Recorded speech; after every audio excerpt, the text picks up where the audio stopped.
All right. So, how's it going? Good. It's been very busy since the beginning of June. Is for, as you could tell, for a good reason.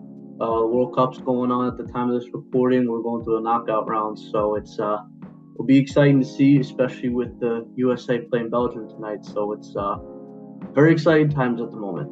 Absolutely. So Absolutely. All right. You excited for Thrift Fest?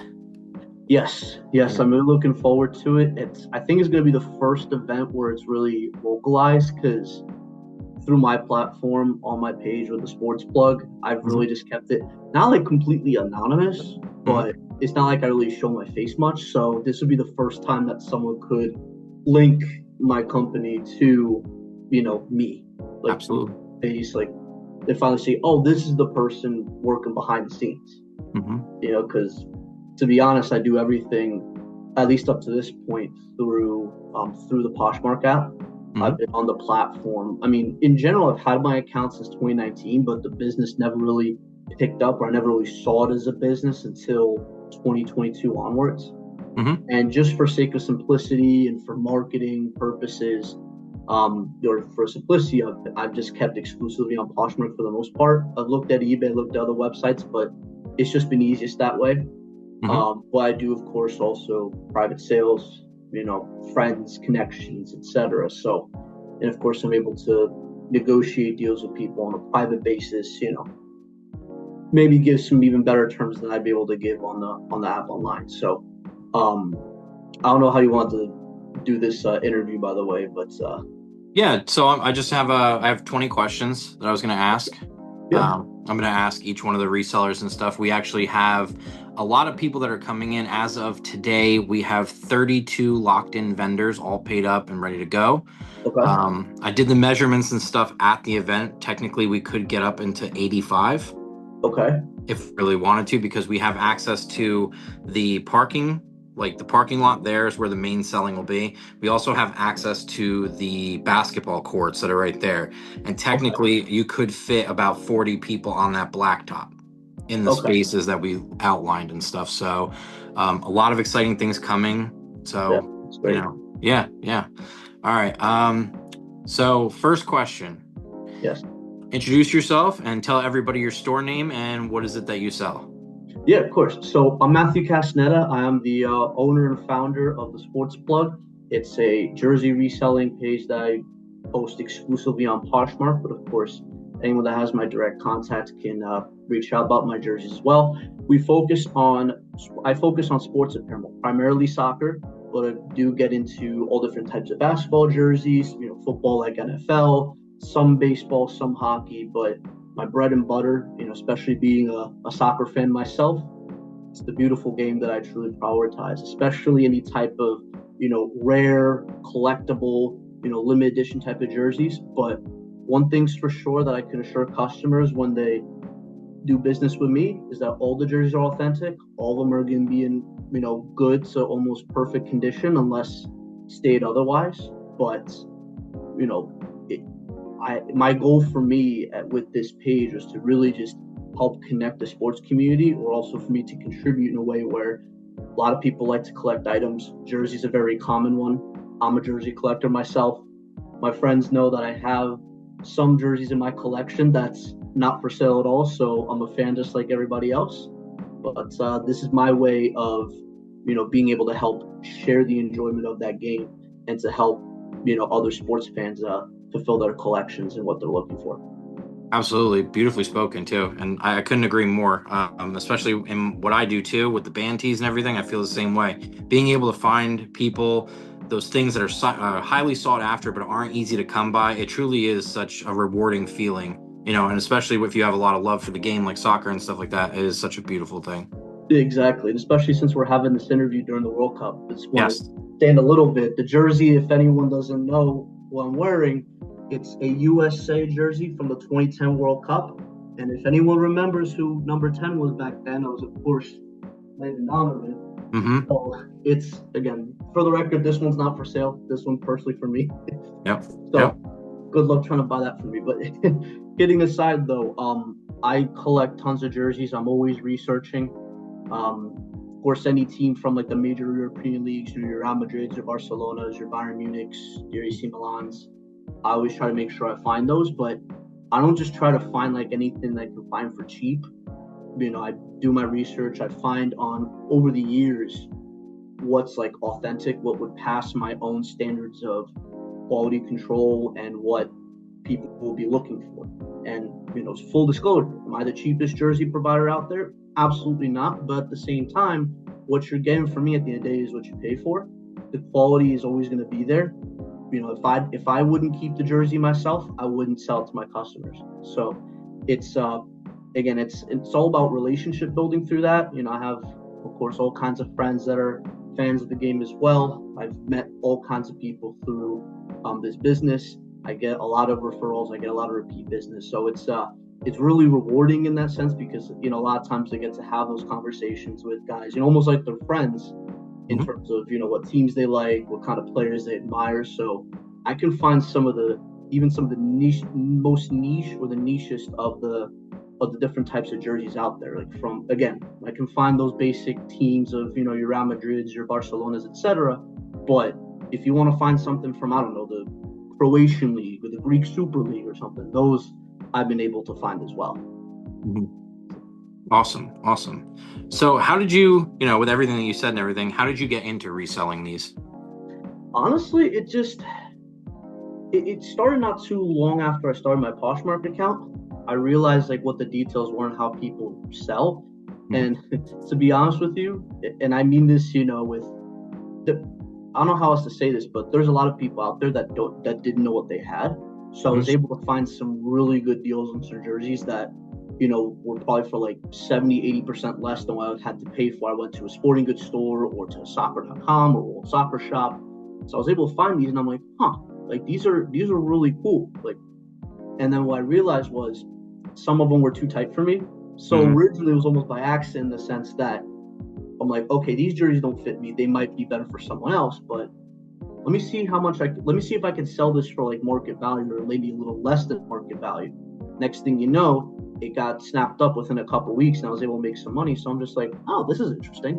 So from there, I just started evolving on my research, started really getting into understanding what types of jerseys go for how much, like what the value is, what types of jerseys people look for, any specific names. So it eventually, that combined with my own knowledge of the game, again, being a fan for essentially my entire life of the beautiful game of soccer, it just evolved from there. Of course, expanded onto basketball jerseys. So I also sell quite a few NBA jerseys, NFL jerseys. Been recently evolving into some baseball, some hockey, maybe even in the future, maybe like some WNBA jerseys once that women's league gets more and more popular. But like I mentioned, a lot of it has just been based on my own passion, my own hobby for the game, and I noticed how straightforward it was and how quickly I was able to increase my platform. Because as of this recording, I want to say I have about 118,000 followers on Poshmark. I've sold nearly 3,000 jerseys and pieces of sports apparel combined through my platform and through private sales. So it's really evolved into a nice side business for me. Of course, I have my own, day career, but just whenever I'm off hours or wherever I have some free time, I look in, I see who's interested in my jerseys. A lot of times I negotiate deals and I'm able to ship them out pretty quickly. And like with you, I'm local in Sussex County, New Jersey. So it's, but my jerseys have shipped all across the country.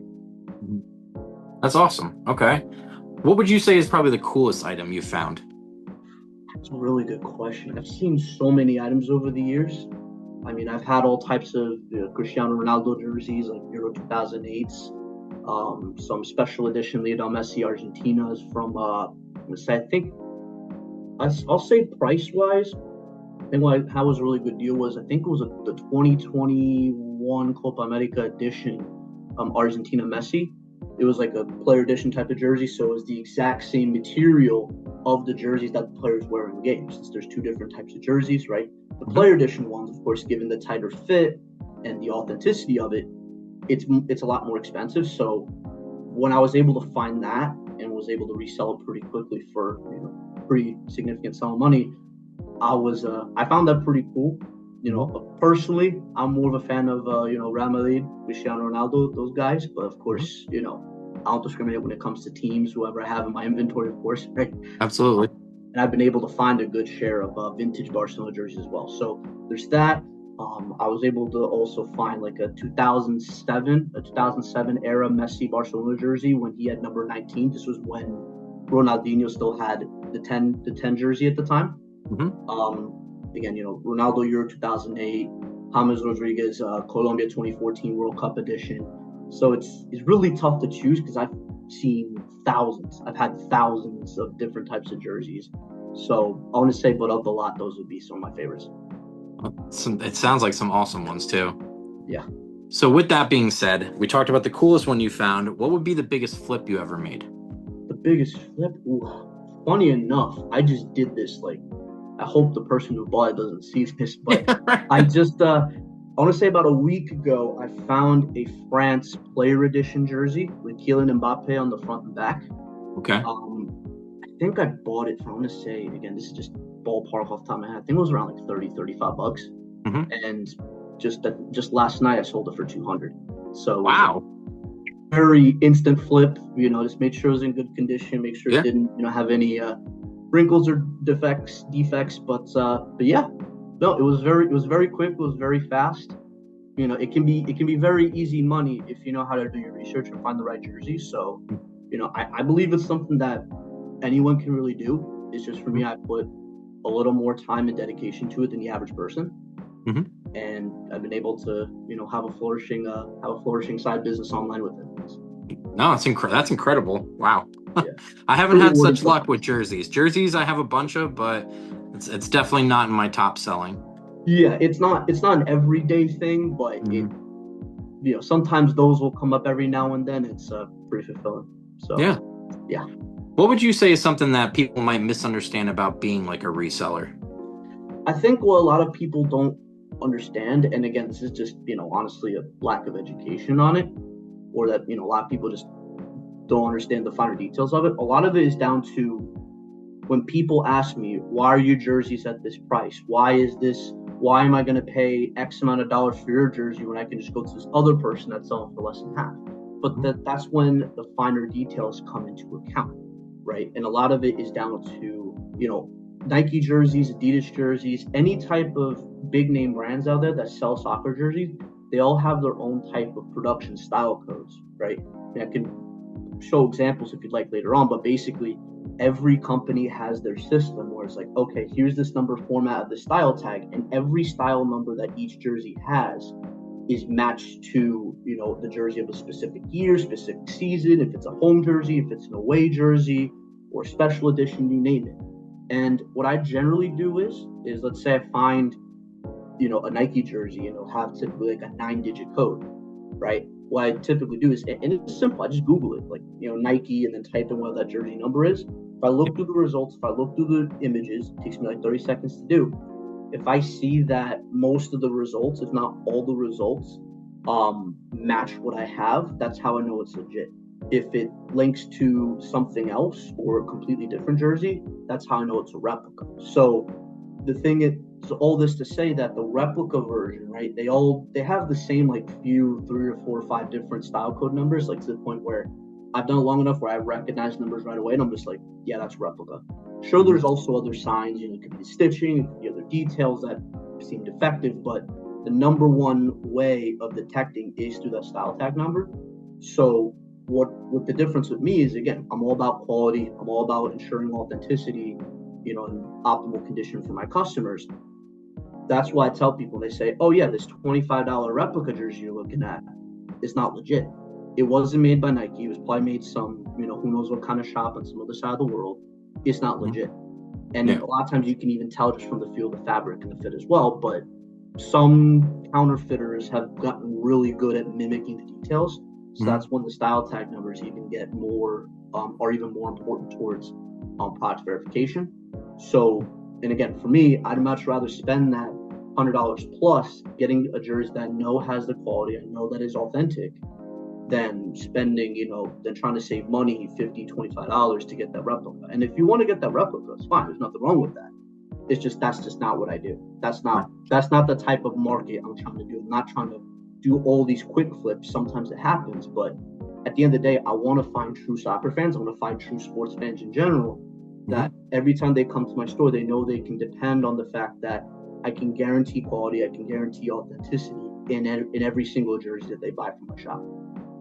Oh, that's incredible. No, I agree with you. I think that at the end of the day, you can sleep better at night knowing that you're giving the best quality product you possibly can, as opposed to other people out there just trying to make a quick buck. I mean, everybody is making money, but I think when you have a passion about it, which you clearly do and stuff like that, you are better to serve your customers. And I think a lot of the times the customers take advantage of that because they think, oh, well, this jersey isn't worth that much. But it's you had to go out and source it, to spend your time to curate it, to make sure everything was good, to do the research about it, to make sure everything was there. There's a lot of care and love. And I think that only somebody who is a notable or a reputable reseller and somebody who really cares about what they do, as you do yourself, will give you that sort of quality. So when you pay those prices, you're not just paying for the physical item, you're paying for a lot of other things that go along with that. Right, exactly. And one thing to add too, one of the big things I like about the platforms that I use is that there's open room for both sides to negotiate. That's for when I buy through my suppliers, I negotiate on prices all the time. But also same thing with sellers. If they see a jersey where it's like, hey, this one's like 150, can I give you like 120 or something? Depending on the type of jerseys it is and the rarity, of course, case by case. But in many cases, I'll be like, yeah, sure. Let's make a deal. Let's get it done. I'll ship it out to you today, or if when we meet in person, drop it off to you, meet you somewhere, but of course for the local customers, I wouldn't do that for someone in California. But all in all, all in all, that's pretty much my approach. And I'm sole proprietor here. It's just me. I'm the one that just does everything. A lot of the business, almost all the business I conduct is through my phone, text, through the app, through emails, you name it. So it's I make myself pretty readily available for anyone that's interested in acquiring any merchandise. Awesome. All right, so take me through your sourcing process. How do you usually do it? So at this point, I have a network of people that I go to. It's a mix of people that I find through online, through some of the apps I'm on. It could be Poshmark, could be eBay, right, through other websites, through other platforms. But I also have a growing sector of reliable suppliers that I can go to. Some of them are based in the U.S. Others may be like in Canada or neighboring countries. Or they're able to source it themselves from, the UK or other countries where they're able to get more access or more accessibility towards authentic jerseys, especially ones that are hard to find in the US. And that's what some people would be able to see in my store, is that I have some jerseys that would be pretty hard to come by unless you go on eBay and you find someone from like, I don't know, Uzbekistan or something that may have the jersey, and it could take 3 weeks or a month plus to get over to you, right? Even though it may be a cheaper price, but I have it here, have it sourced in New Jersey. So if anyone across the country wants that jersey, you can get to them within a week, even through basic post office ground advantage. So all that to say is, like, I have a mix, I have a network. There's people I talk to, on a regular basis, and they tell me what they have. And a lot of times I like to try to buy in bulk. It's better gives me more room to negotiate that way. And when I can negotiate those lower prices, in many cases, I can also pass those on to customers. So if they see a good deal for a jersey, like, oh man, how come this is like at this price instead of like, I don't know, 150, 200 plus like it would in retail? In those cases, that's how it would essentially indicate that I was able to negotiate a really fair deal and able to pass some of that cost savings on to customers, in many cases. But of course, when it comes to some of those more niche or rare jerseys, like if you want something from like 20 years ago, like that's of course going to be tougher, and of course everything gets adjusted accordingly. But all in all, I try to make sure that my prices are fair with the market, that are consistent, and are at least within reach for people who wants out their collection. No, that's awesome. And that's awesome that you do that for the customers and stuff, because a lot of people would take the greed of that and just try to make as much money as possible. But, it's really good that you do that. Yeah. All right. So what's next, or what's one lesson that you wish you knew when you had started? It's a really good question. I think it's just about understand. I guess I wish one of the things I wish I better learned was better developing a sixth sense of the type of people you're working with or that you're negotiating with. There's a Mhm. lot of good people. There's a ton of people I've been able to meet through this platform or through my business that have been able to been very reliable, you know, been able to give me all the types of jerseys I would love to give out to my customers. But one thing I learned too is just knowing when certain business transactions are fair and how at the end of the day everybody's got to eat, right? Metaphorically speaking, right? In terms Mhm. of that I make sure the supplier gets a fair deal, that I get a fair deal, and the customer gets a fair deal, given the case and given the circumstances, right?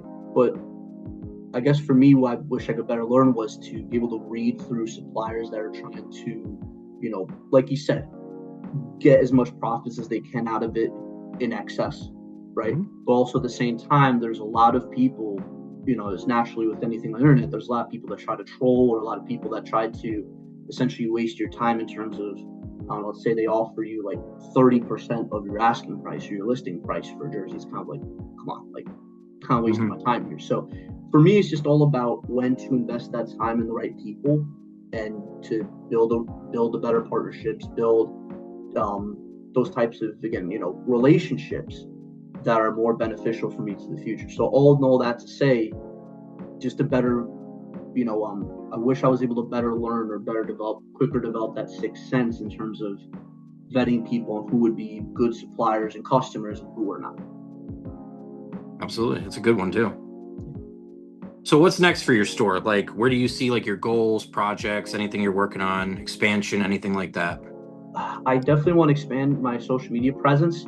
Um, I have thought of in the near future doing maybe like a brick and mortar store, but at the same time, everything is online.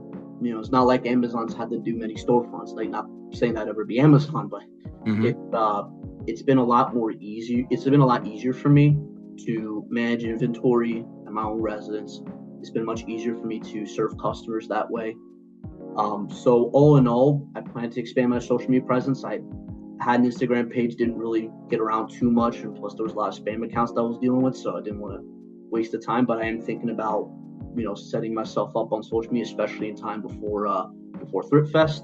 I will Hmm. have links. I will have, whole tabletop set up for this event. I'm really looking forward to, especially to, give back or to establish my presence in the local communities so that everyone understands that, or everyone realizes or sees that, hey, one of the bigger jersey reselling platforms, on a major application like Poshmark is close to home, is right here.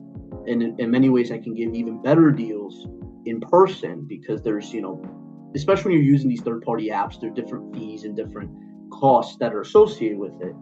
And like I was mentioned before, and be able to pass that savings on to my customers, I'll be able to do exactly that through through in-person conversations, through in-person transactions, through these types of in-person deals.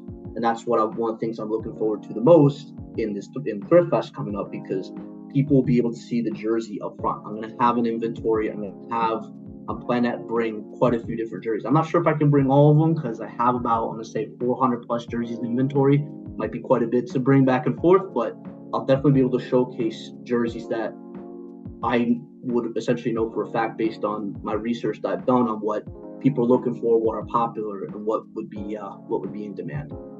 Absolutely. And just like a food for thought kind of thing. So with Thrift Fest and everything coming up, so you don't have to cart everything over and stuff like that. What you can do, I don't know if you had thought of this or anything, but you can print out a QR code, right? And that could take you to your link tree or the link to your Poshmark or anything like that. So that way, whatever you bring and stuff, customers can ask you questions, but you could also say, hey, scan my QR code here and it'll take you to my shop. And if there's anything you want from that, we can link up maybe the next day or a day later in the week or something like that. And I can get you that local deal kind of like that too. So that way you have your whole catalog on display, and then you're not sitting there with all different customers trying to explain the same thing. You say, literally, just scan my QR code and you'll have my whole inventory.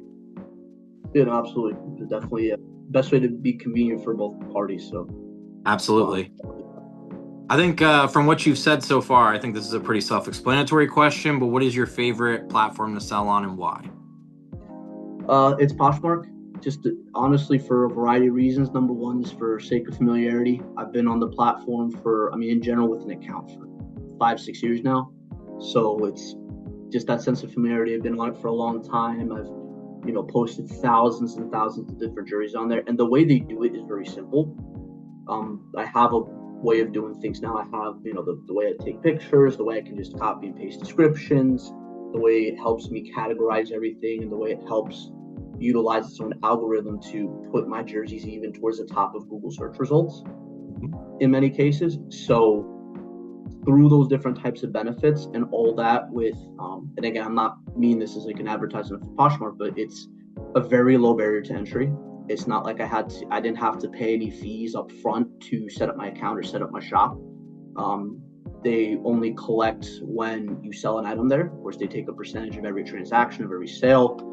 So that's the only way I've really had to pay them. So it's not like I ever had to really pay anything out of pocket to the app specifically. But for all those reasons, just again, for the convenience, the way I've been able to market myself, all the benefits that comes with using that app, that's why I use Poshmark almost exclusively, pretty much. Okay. What would you say is the biggest grail you've ever found? The biggest grail? Yeah, like the nicest piece you could actually say that you had, like, whether it be keeping or reselling. Like, what was the best piece you ever found in your whole journey of this? That's such a good question, because again, I've seen so many different ones. I mean, how about I answer this two ways? The biggest find I've been able to have, one of the bigger ones has been, I think I'm going to say it was like, again, I don't know how many, the people will be watching this, I don't know how many players they would know, but Paolo Maldini, who's one of the greatest defenders to ever play the game, lifelong AC Milan player and legend. I've been able to find one of his jerseys from, like, I want to say early 2000s. It was not cheap at all. But luckily I was able to resell it for a modest profit as well. But that one was definitely one of my favorites that I've seen. I was able to get my hands on. There's so many different kinds. One that I was able to get myself, right, that I keep in my collection is, well, there's two. One even predates my time even starting this side business, but one of them I was able to get while, just doing research and having an active business. Vinicius Jr., back at, Real Madrid player, Brazil star. When he first joined in 2018, I'm going to say it was, 2018, 2019 season, he didn't have the iconic number 7 that he has now. He was originally registered to be on the second team going to the first team, and almost seen as like a sub / like futures player. He was really young, like 18, 19 at the time. He had squad number 28. I was able to find the Real Madrid jersey that he had from that very first season with number 28 on the back. Wow. So, and with tags and all, like, it's never been worn. I've like tried it on a couple times, right? But it's one of my holy grails in my possession. I did pay a pretty decent amount for it. But that's one where I've been in love with it. It's been in my collection ever since. Still has the tags on it. It's part of my own. It's probably the holy grail of my own personal collection. And of course, that one's not for sale. But also an honorable mention to. I'm also, again, big Madrid fan, as you could tell from the types of players I have. I also have the Toni Kroos's Germany jersey from Euro 2024, which was his last international competition that he was able to play for Germany before he retired, both at a club level and the national level. So that one I keep in my collections as well. Okay. I have quite a few others, but again, I know we would be here for a while if I described to you a lot of my jerseys that I have. So of course. I actually just did a video about my jersey collection. My jersey collection is very small, but I think my crown one in that one is my favorite player was Mikael Ballack. He used to play for Chelsea and then for the German national team. Yep. So I have his brand new with tags from his German national days. Oh man, there you go. That's a good one. I almost framed that. Yeah, no, it's great. Like I have it in my closet and stuff tucked away, so it can't be like messed with or anything. I actually found that at American Thrift down in Passaic. Really? Yeah, I found it sitting on there for $9. Oh my gosh. Yep. And again, like, I totally get it where a lot of these people just don't know what they have. They don't know Mm-hmm. what they're selling, and there's some cases where it's like, oh my gosh. Like I remember there was this one, I think it was about a month or two ago. I found two perfectly good Cristiano Ronaldo jerseys, like vintage, like both 20 plus years old. Mm-hmm. Lady sold it to me for a combined $60 for both. I was Wow. able to sell one of them for 200 just for one of them, and then Mm-hmm. another one I just sold just earlier today for like another 160. Wow. So it's just it's like it's so simple. Like I almost don't want to, because like you said, the way you said it so eloquently about taking the time to research, taking the time to to find the jerseys, make the right investments, right? Verifying the different types of numbers and tags, like all these little intricate details that we do on behalf of our customers to ensure quality, ensure authenticity, and to make sure that they're genuine, valuable pieces. Because especially if you get one of these jerseys to, say to a game one day and you get it signed by a player, especially if you get authenticated, oh my gosh, like I don't know if many people have trust these days, but that's something I would add Oh to yeah. it. So, again, not financial advice, but figured hey, that's a valuable asset you should probably keep for a good while. So Absolutely. yeah. Absolutely. So I guess this is kind of it's kind of like a back and forth. So, do you collect anything that you thrift, or does everything eventually get sold? And if it is, like, what percentage would you say the stuff that you source that you actually wind up keeping in your collection versus listing? It's a good question. I think what I will say, maybe in 90% of the time, 90% of the jerseys or 95% of jerseys that I source, Hmm. I eventually sell. There are a few percentage, right? A small percentage of jerseys where, of course, there's like a 5%, maybe even less of jerseys I actually keep. Hmm. But there's always that little, like, say, maybe 5%, 5 to 8% of jerseys that I have where that I source, where I'm just kind of like, I don't know if I want to sell this. I really like this for me, Hmm. right? It's like where you're divided where, okay, maybe I'll keep this, maybe I'll just sell it for the right price. But Hmm. for sure, again, 90 to 95% of jerseys I source that I personally buy, it is with the intention to resell. So, Hmm. again, there will be some exceptions, right? And those Hmm. exceptions are in my closet right now. Personal collection, I keep that separate from everything else. Hmm. But yeah, no, it's everything has their place, and of course, the jerseys that I have inventory and resell is much bigger. All right. Is there another reseller or a creator or anything that you follow that you kind of take like inspiration from or anything like that? It's a good question. So one of the first people, and again, this is all from Poshmark. There is this guy again. I don't know if you'd ever see this. I think he's down in Texas. His name is Zach Gomez. When I was first starting out, he has a massively popular page. I think he's got like he's probably got somewhere between 250 and 300,000 followers. Just one of the bigger pages I've seen in Poshmark, especially for anything sports apparel related. I saw how he was able to keep a consistent format, basically to give his page an identity. And I was trying to do that in terms of like, because when you first start out or you're just looking to sell a couple items at first, you just take pictures, whatever, it's just random, you just like, here's enough pictures to see what it is, here's what I'm looking for, that's great. Just to almost makes it look like a Craigslist type of listing, you know what I'm saying? Yep. But over time, once I started selling, putting like 20, 30, 40 plus items on my platform to really show like, hey, I have a shop going, I realized right away there were a couple things I need. One, a logo. Two, an identity. Three, some type of format to where, at least from how I see it through selling on Poshmark over the years, whenever I can see my jerseys, like I want people to see, okay, here's the jerseys and how it's pictured this way. I want a lot of my customers to be able to think, boom, that's the sports plug. That's his page. Like I know that's one of his listings that he has in stock. So I took a lot of inspiration from him, but at the same time, my initial approach back then was to be able to find jerseys really cheap, sell them really cheap, make maybe 20, 30% on it. I mean, can't disclose what the profit margin is now. A lot of times it's hard to calculate. It varies by month. But nowadays, leading to my number two inspiration, funny enough, I think it's another guy down in Texas. Carter Maldini is his name on Poshmark. He focuses more on quality over quantity. And what I mean by that, the vintage types of jerseys that I sell, or the types of jerseys that I sell that are highly collectible and go for a higher price, he kind of like inspired me into it. I even bought some jerseys from him personally. Hmm. Um, he finds like those Messi Argentino jerseys from like the 2006 World Cup, or he'll find like a Clarence Seedorf of AC Milan from like the AC from the 2000s, early 2000s.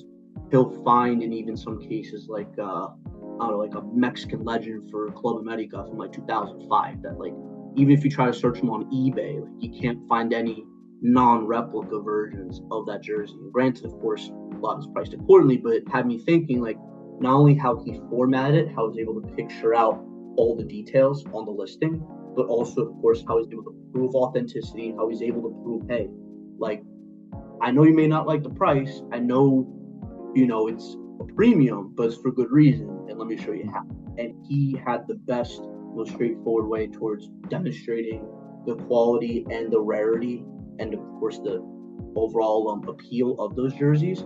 Those I took a lot of inspiration to. Even, to be honest, like taking inspiration from some of his pictures and how he formats it. So for me, my current approach right now with my own page is I try to find a lot of player jerseys, right? Or jerseys with player names and numbers in the back. Because it's one thing to get, your typical, home Real Madrid jersey from 2016-17, but if it doesn't have a name on it, it still has value, but it's not as much as if it has like Cristiano Ronaldo in the back, or if it has Luka Modric in the back, or Barcelona with Messi, or Neymar, or Suarez in the back. Because a lot of people, not just fans of teams, but fans of players. And when they see those different types of jerseys, like, oh, here's this Neymar Barcelona one from 2014, 2015, there's an additional like nostalgic element to it. And that represents additional value for customers, especially collectors. So that's my primary focus. Like that's what I look for first and foremost. So like once I see that, again, that Barcelona Neymar jersey, or an Argentina Messi, or a Portugal Ronaldo, like those are the ones that I know customers are going to be all over them. So I try to make sure that, I keep inventory, I keep availability, especially for those types of jerseys that any customer can support. Because again, one other thing to mention about my page, I do my own research, of course. I find jerseys I know people will buy, but I also take requests. So if there's anyone that's saying, hey, I want this, like, I don't know, Manchester City Yaya Toure or something, like someone that's not like random, but I think I'm able to find, but it's not something I would normally like go on my way to like buy and just share whatever. Like if there's a special request, I can bring in those jerseys for them. Like I'm able to have that type of access, or I have that kind of network where I can find those jerseys for people and help them add to their collection. That's awesome. That's absolutely incredible. All right. So speaking to how you source and everything like that, do you prefer vintage jerseys or modern jerseys, and why would you choose? That's another good question. I mean, if I like what do you mean in terms of like what I would sell to my customers, or what I would maybe like do personally? No. For your store, for what you're selling to your customers, do you prefer to source like more vintage jerseys of players of the past, or do you prefer to source more modern jerseys of the players of the current? It's a good question, especially with how you're asking it, because ideally I like to have both. Mm-hmm. I try to keep a good combination of both, because like for example, right now with the FIFA World Cup going on, there's a lot of people that want that Cristiano Ronaldo Portugal of this year, but then there's Mm-hmm. also people that want to find his Euro 2004 version. So Mm-hmm. I like to, or what my approach is, I try to give people the best of both worlds, the best of both options. Mm-hmm. So, and plus, I know a lot of it's also like an affordability thing as well, because if I bring in vintage jerseys, like naturally those are going to be of higher value, those are going to be more expensive, right? Which again, I happily bring those in. I have quite a few of those.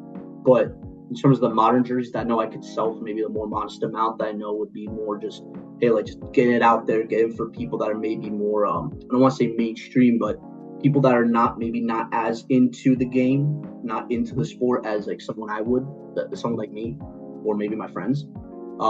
I do what I can to best to accommodate to everybody's interests and what they'd be looking for. So both.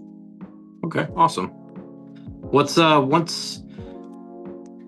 like, this one you usually just kind of go with the category, but what's one category that you would always pick up if you saw it when you were sourcing and stuff? So how about this instead? Let's change it tailored more towards, because you do jerseys mostly. So what's one team or one player that anytime you see it, you know that it has a great sell through for you and you're absolutely going to get that every time? I mean, there's a couple different players I can name. I mean, I've said Ronaldo and Messi, like Neymar repeatedly, but Another name I'll mention is especially recently, has been Erling Haaland. Mm-hmm. It could be. I mean, I've been only able to mostly sell his Manchester City jerseys because Mm-hmm. finding any authentic Norway jerseys has been extremely difficult. Mm-hmm. In terms of like being able to match the price, or because other than just trying to buy it from, like, let's say Nike itself or the Norway website itself, like, it's been very difficult there. But Holland's been very much in demand. I mean, especially after his again, as of this recording, they recently won against Brazil. Like, all my Holland jerseys, even my former Borussia Dortmund one, snapped up like that instantly. Wow. So in a lot of ways, it's like I hope for players like Holland or maybe like Harry Kane in England to score goals and to win the games for their team, because then people are like, oh my God, this is amazing. I gotta get a jersey for this moment, or that helped me remind me of this event, historical moment. And then boom, they snap it up. Yeah. So it's so Holland as of late. Okay.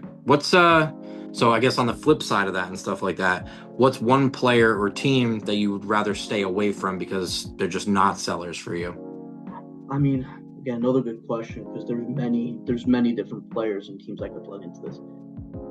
In general, I want to say anyone that's outside of the top 5 leagues. Mm-hmm. So, and again, this is with all the utmost respect, but I know there's not many people that are looking for teams that are like in the Poland league or anyone that's. I'm trying to remember. There's so many different jerseys I brought in. I think I'll give you one example. Like Mauricio Isla, very niche type of player. He's a player on the Chilean national team. He's a legend. Like, of course, as a soccer fan, I know him well. He's played against my family's home country of Colombia on multiple occasions. But unless you're able to find that Chilean fan, or even like a Fenerbahce fan, or a fan of whoever has seen that player play on their teams, that one is it's much more difficult to sell, because I know the pool of buyers that would actually take that jersey is like very, very small. So I don't know if I'd say like entirely away from, but there's, again, any teams or most teams outside of Europe's top 5 leagues, or, unless it's like a really popular South American team, I know those would be, again, not to entirely avoid, but just more of, if I bring these jerseys in, I know it's going to take longer to sell. Like, I know those are going to take like 2-3+ months to sell. I also try to avoid, let's say, I'll give another example, give another sports example. Some NFL jerseys. Let's say since we're both in New Jersey, New York Giants, right? I avoid at all costs like the plague, like any jerseys of any players that have not been successful there. So let's say like Daniel Jones, Yes, Kenny Galladay, maybe even for team royalty's sake, Saquon Barkley Giants, right? Yeah, or like Aaron Rodgers Jets jersey. Yeah, exactly. So those are jerseys like I know to avoid for multiple reasons, primarily because anyone that has it, 90% of them are just trying to get rid of them. That's why they're available online for like $10. Yeah. And even if I bought those jerseys, good luck finding anybody that willingly wants to get it, unless they're maybe like a diehard fan of that player specifically and wants to have like a collection. There's people like that out there, but finding them specifically, it's a lot. It's so much to do for such little return on investment. It's just not worth it. Yeah, I agree with that. I agree. So if you had to have like a dream thrift trip or like a sourcing destination that you've always wanted to source at or to head to and visit to try to get the best merchandise possible for your shop, where would that be? Not sure, because I haven't really done much sourcing like in person. Everything I've been doing is online. But honestly, like a dream type of place, and I don't know if there would even be out there, but I know there's this place like Soccer Revolution. A lot of times they have used jerseys or older jerseys in their inventory that they put on sale. If there's like a store like that where they have those types of jerseys en masse and have like hundreds of different jerseys available, like for 50+% off its market value, like that would be like my type of thrift store, because I'd be able to go in there with a few $100 and just be able to just clean up some of those areas, just take up a good chunk of the inventory and be able to just resell it online. Like that would be a dream scenario for me. I don't know a place like that specifically just yet. Again, I do essentially all my business, all my sourcing online, and then I just wait for them to come to my door. So that's But yeah, no. If there's any huge thrifting warehouse that has like 100 different types of sports jerseys that are considered like dead stock and inventory, I mean, Hmm. I would more than happily make that trip. Absolutely. All right. So, what would you say might be the weirdest thing that you've ever found while you were sourcing? Like weird in terms of like maybe like it aesthetically looks weird, or if it like maybe just the design of I'll the jersey I'll itself. leave that up for interpretation with you Huh. because I feel like that's based off of everyone's individual things. Oh, okay. I think one of the weirder jerseys I found was it was like this. It was this team from Greece. I think it's called PAOK or PAOK as Hmm. they call it. I know it's like an acronym for like something very long in Greek, but I was able to find like a 2017, 2018 edition of that jersey. I was able to buy it for really cheap, but it was very niche. I ended up just selling a bundle deal to one of my friends, but it was just like completely random. I'm just like, like I recognize the team because I watched the sport extensively, but I never thought I'd find it. So I'm just like, Hmm. okay. Like maybe this won't resell for a lot, but hey, just the fact that I can be able to advertise or market saying, hey, I have this. Here's some of the very specific or niche leagues that I'm able to get source jerseys from or that Hmm. they're about. Those ones I'll find every now and then. And Hmm. again, they may be weird or sometimes I'll even ask myself, it's like, Matt, who's gonna buy this? Like Hmm. how there's not like of the hundred if 100 people see through your page, like maybe one person will spend more than 3 seconds looking at it. So it's like, what are you doing with this? But again, a lot of it's also like we were discussing before, passion, love for the game, knowledge of the game. Because Hmm. sometimes like there's that optimistic side of me where it's just like maybe that one or two people that would be interested in those jerseys out there. So that's definitely one of the weirder ones in terms of its uniqueness or Hmm. how like specific it is and how niche of a league it is. Hmm. Relative to what most fans are looking for. Okay. What item made you realize that reselling could actually become something serious for you? Was there like one item that you sold and you're like, wow, like this could actually I be something special for me? think it was, again, this is probably like in 2022. My memory serves me correctly. I remember some lady sold me like a KD Golden State Warriors jersey for very cheap. Like Hmm. I was blown away at how much she was willing to sell it to me for. And I was able to price it at more than double, and I was able to more than double my money on it. And I'm just thinking like, like, and I don't want to devalue my own position, what I'm doing with this, but I'm just like, this is pretty easy. Like I could get the hang of this. Yeah. If I just post some jerseys, make them look good, I can describe to people, about things about the jersey, what year it's from, maybe a bit about the player, demonstrate my competence, right, and what Hmm. my expertise. I'm sure a lot of people would see value in that and say, hey, this guy knows what he's talking about. This looks legit. I may want this for my collection. And I want to Hmm. buy this from him or make an offer. Yep. So that was one of the very first sales I did where it kind of just flickered that light bulb in my head saying, hey, this has potential. Like this is something I could legitimately do. The side income, help pay a few bills. Like this could be a legit thing I could do on the side. Yeah. So and it's just evolved from there from ever since.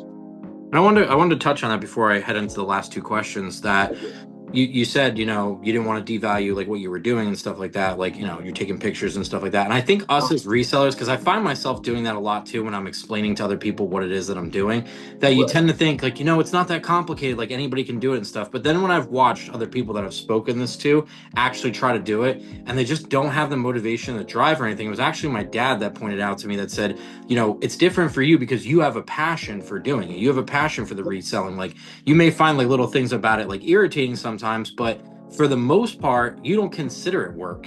I mean, it is work, but it's not. It doesn't feel like it. Correct. So Exactly. when you're speaking to other people about it, you tend to play it down. But as a reseller, you especially would know the research that goes behind it, the pictures, making sure the lighting is good, anything you have to edit, like video wise or photogenic wise, like all of that stuff, it is very time consuming. The listings themselves to make sure they're out there, sending offers out, packaging it up, like sourcing, like it's all very time consuming. And I think us as resellers, we tend to play that down because we don't look at it so much like work as more as something we really enjoy.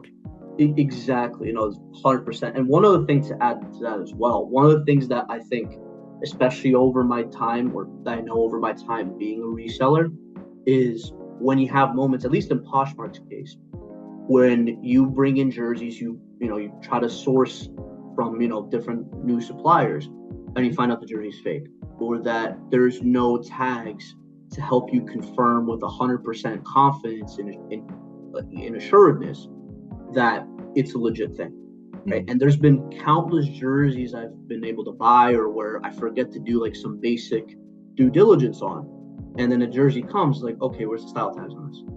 Where's like, I don't know if it's legit. Like, this doesn't feel right. The fabric doesn't feel right. The stitching's off, and then I have to open a case, right? Which, again, depending on how long the seller support, customer support takes, like on Poshmark or the platforms, it could take days. It could take multiple days, and you just have it sitting there. You have the charge on your credit card. You have these charges coming up, and you're just like, come on, I need to get this cleared before the statements come out, right? So all that to say that like that becomes time consuming as well, and it kind of leaves you feeling like, oh, man, like I wish this was legit. Like I was really looking forward to like selling this to a customer, especially when it comes to customers that specifically ask for those jerseys, because like a part of you at first is thinks like, but should I give it to them? But over time, like when you build integrity, when you build your reputation for what you're about and how you approach your business, that's when you just mentally just set up your own boundaries. We're just like, yeah, maybe this will take more time. This will take maybe a couple weeks longer than I initially promised them I would take to find them a jersey they're looking for. But I would much rather go back to them saying, hey, listen, I've been doing due diligence. I was able to find this. I thought I was able to find your jersey, but it's not passing the test for me. It's not passing the test that I set for myself to ensure that you're getting the best quality jersey possible. And in many ways, like the worst case scenario I see is like they'll be sad, like, oh man, I was really looking forward to who's going to bring it to this game. But at the end of the day, they'll acknowledge me like, hey, I respect your approach. I respect that you're trying to get the best quality product and provide the best service for me. So, wherever you can get it, just keep me posted. And a lot of people, in 95% of cases have been, very understanding to flexible in terms of how soon we can get things out. But my general principle is with my page, at least for anyone that buys from me online, I try to ship it out within 24 hours. If I can't do that, or even within 48 hours, I let them know right away. Like, especially because with my job, I travel a lot. So there may be times where it'll take me 3 or 4 days to, come back home after the purchase is made for me to actually ship it out. And if that's the case, I'll tell them, so, hey, listen, like, I don't know what your schedule is or how fast you want to get this in, but just letting you know, like, I'm traveling out for work. I'm at a conference. I'll be back in a couple of days. Can I ship it to you as soon as I get back?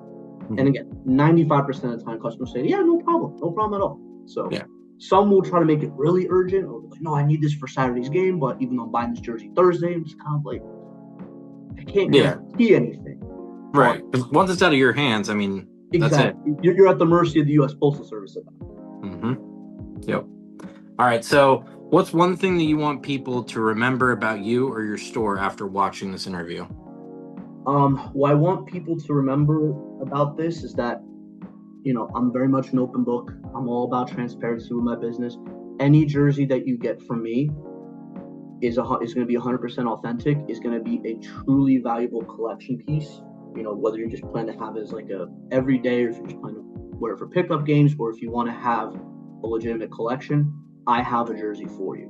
And just because you may not see your favorite jersey of your favorite player in my inventory doesn't mean I can't get it for you. I can, I'm very flexible in that sense. I like to talk to customers. I like to build those relationships, because I'm a person. I'm someone that be able to, to look into what your passions are, look into what you're looking for, and to help you get something that will leave you 100%, 100% happy and, satisfied with doing business with my page of Sports Plug. Absolutely. All right. And to close it out, let everyone know where they can find you and support everything that you do. Tell us all of your social media sites and everything where you want everyone to find you.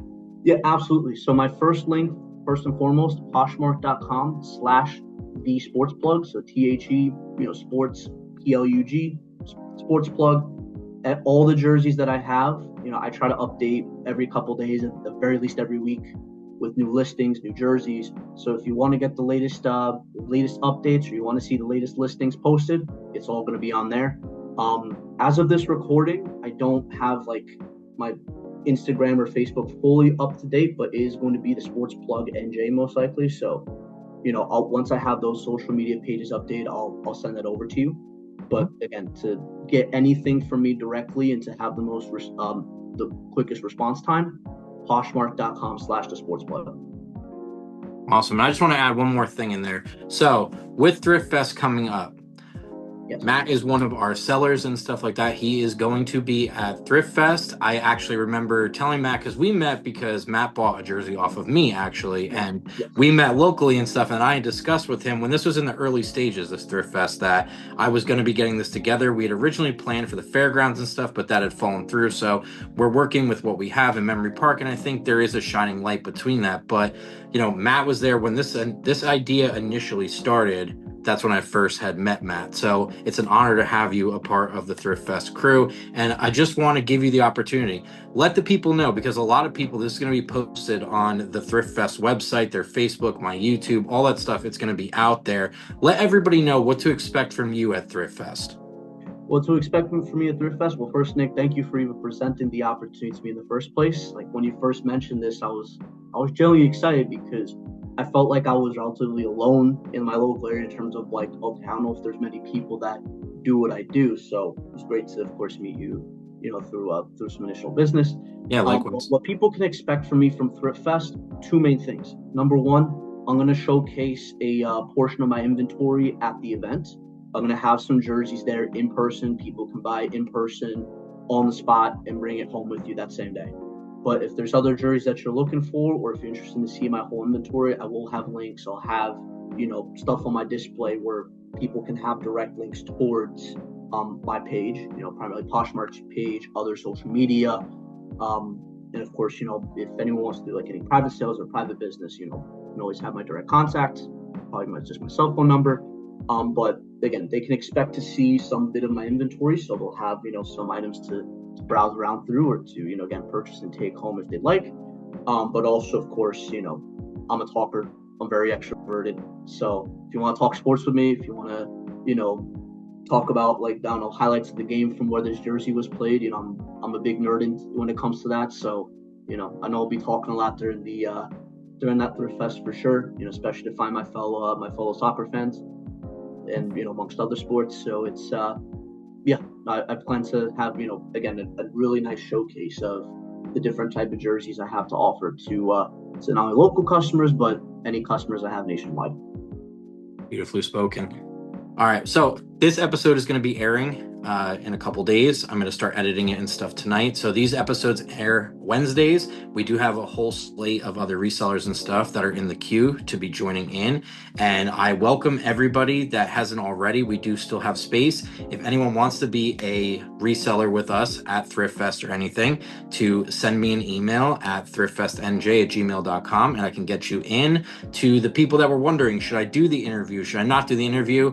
Matt has been our first interviewee outside of doing my own, and we do already have 4 more slated in the upcoming weeks, and they will be posted on Wednesdays. So anyone looking to see this, check out our Facebook, check out the YouTube channel at Bellissimo. It's all going to be there. And Matt, thank you so much for coming and doing this interview with me. It's been truly a pleasure getting to know more about your store and how you're going to be contributing to the wonderful festival that we are bringing to Sussex County known as ThriftFest NJ. I appreciate it, Nick. Thank you for your time, and I appreciate the invite to be able to showcase my store at ThriftFest in September, and I really look forward to it. Absolutely. Thank you again, Matt. I'll be talking to you soon. Thanks. Likewise, Nick. All right. All right. Bye.